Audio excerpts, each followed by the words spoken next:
এই সমুদ্রটা কত শান্ত আর সুন্দর। এই করলার নৌকায় বসে মনে হচ্ছে যেন ছোটবেলার মতো আবার নতুন একটা ভ্রমণে বেরিয়েছি। আজ একটু দূর পর্যন্ত ঘুরে দেখব। দাদি, আপনি একা এত দূর সমুদ্রে যাচ্ছেন? এই নৌকাটা একটু অদ্ভুত হলেও বেশ মজার দেখাচ্ছে। সাবধানে যাবেন, আমি কাছেই থাকছি। মা, তুমি পাশে থাকলে আমার ভয়ও কম লাগে। দেখো তো, করলার নৌকা নিয়ে সমুদ্রে ঘুরতে এসেছে। এভাবে কেউ নৌকা বানায় নাকি? এটা তো দেখতেই হাসি পায়।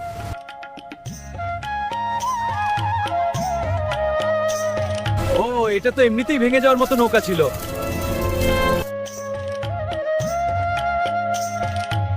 দাদি, ভয় পাবেন না, আমি আপনাকে তুলে নিচ্ছি। এই সমুদ্রের তলদেশে অনেক অদ্ভুত জিনিস আছে। দেখি যদি দাদির জন্য নতুন কিছু বানানো যায়। দাদি এত কষ্ট পেয়েছেন, তাই আমি এমন একটা জাহাজ বানাবো যাতে তিনি নিরাপদে আর আনন্দে ভ্রমণ করতে পারেন। দেখছো, আমরা ভাবছিলাম ওদের নৌকাটা ভেঙে গেলে ওরা আর কিছুই করতে পারবে না। হয়তো আমরা ভুল করেছি। অন্যকে ছোট করে দেখলে শেষ পর্যন্ত নিজেরাই লজ্জা পাই। গল্পটা ভালো লাগলে একটা লাইক দিও, আর এমন গল্প দেখতে সাবস্ক্রাইব করো।